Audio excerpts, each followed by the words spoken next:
Hello everyone, welcome back to the true tech YouTube channel. Guys, ಇವತ್ತೊಂದು loan application ಬಗ್ಗೆ ತಿಳಿಸ್ಕೊಡ್ತೀನಿ. ಈ loan application ಓನರ್ಗೂ ಇದರಲ್ಲಿ ಸಿಗೋ ಲೋನ್ಗೂ ನಮಗೂ ಯಾವುದೇ ರೀತಿ ಸಂಬಂಧವಿರಲ್ಲ.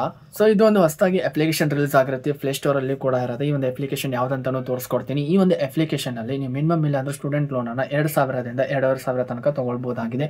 ಯಾವುದೇ ರೀತಿ ಫೇಕ್ ಆಗಿರಲ್ಲ. ನಿಮ್ದು ಸಿಬಿಲ್ ಕರೆಕ್ಟ್ ಆಗಿದ್ರೆ ಮಾತ್ರ ನಿಮ್ಗೆ ಲೋನ್ ಸಿಗುತ್ತೆ. ಲೋನ್ ಸಿಕ್ಕಿಲ್ಲ ಅಂದ್ರೆ ಏನ್ ಮಾಡೋದಕ್ಕೆ ಬರಲ್ಲ. ನಿಮ್ಮೊಂದು ಸಿಬಿಲ್ ಸರಿಯಾಗಿಲ್ಲ ಅಂದ್ರೆ ನೀವು ಡೈರೆಕ್ಟ್ ಆಗಿ ಲೋನ್ ತಗೊಳಕ್ ಬರಲ್ಲ. ಸೊ ನನ್ನನ್ನು ಬೈಕೊಳಕ್ ಹೋಗ್ಬೇಡಿ. ಅಪ್ಲಿಕೇಶನ್ ರಿಲೀಸ್ ಆಗಿರೋದು ಮಾತ್ರ ನಾನು ನಿಮಗೆ ಇನ್ಫಾರ್ಮೇಷನ್ ಕೊಡ್ತೀನಿ ಹೊರತು ಇದರಲ್ಲಿ ಅಕ್ಯುರೇಟ್ ಆಗಿ ಲೋನ್ ಸಿಗುತ್ತೆ ಅಂತ ಹೇಳೋದಕ್ಕೆ ಬರಲ್ಲ. ಇದರಲ್ಲಿ ನೀವು ಲೋನ್ನ ತಗೋಬಹುದು ಅಂತ ನಾನು ಹೇಳ್ತಾ ಇದ್ದೀನಿ. ಆರಾಮಾಗಿ ನೀವು ಸ್ಟೂಡೆಂಟ್ ಲೋನನ್ನು ತಗೋಬಹುದು. ಇದರಲ್ಲಿ 2,000ದಿಂದ 2,500 ತನಕ ಸಿಗುತ್ತೆ.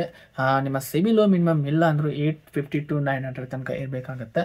ಸಿಬಿಲ್ ಚೆನ್ನಾಗಿದ್ರೆ ಮಾತ್ರ ನಿಮ್ಗೆ ಸಿಗುತ್ತೆ. ಇದಕ್ಕೂ ಮುಂಚೆ ಎಲ್ಲಾದರೂ ಲೋನ್ ತೊಗೊಂಡಿದ್ರೆ ಅಲ್ಲಿ ಸರಿಯಾಗಿ ಲೋನ್ ಕಟ್ಟಿಲ್ಲ ಅಂದರೆ ಈ ಒಂದು ಅಪ್ಲಿಕೇಶನ್ದಾಗ ಎಲ್ಲ ರಿಜಿಸ್ಟರ್ ಗೊತ್ತಾಗ್ತೈತಿ. ನಿಮ್ಮ ಪ್ಯಾನ್ ಕಾರ್ಡ್ ಮೇಲೆ ಆಧಾರ್ ಕಾರ್ಡ್ ಮೇಲೆ ಗೊತ್ತಾಗ್ತೈತಿ. ಸೊ ಒಂದು ಅಪ್ಲಿಕೇಶನ್ ಯಾವ್ದು ಅದ್ರಾಗ 2,000ದಿಂದ 2,500 ಲೋನಿಂಗ್ ಸಿಗ್ತೈತಿ ಅಂದ್ರೆ ಪ್ಲೇ ಸ್ಟೋರ್ ಓಪನ್ ಮಾಡ್ರಿ, ಈ ಒಂದು ಅಪ್ಲಿಕೇಶನ್ ಡೌನ್ಲೋಡ್ ಮಾಡ್ಕೊರಿ. ಇದ್ರಾಗ ನಿಮ್ಗೆ ನೋಡ್ಬೋದು, ಇಲ್ಲಿ ನೀವು ಲೋನ್ನ ಆರಾಮ್ ಅಪ್ಲೈ ಮಾಡ್ಬೋದು. ಅಲ್ಲವ್ರು ಹೇಳಿರ್ತಾರೆ 10,000, 1 ಲಕ್ಷ, 2 ಲಕ್ಷ, 5 ಲಕ್ಷ ಅಂತ ಎಲ್ಲ ತೋರಿಸುತ್ತಾರೆ.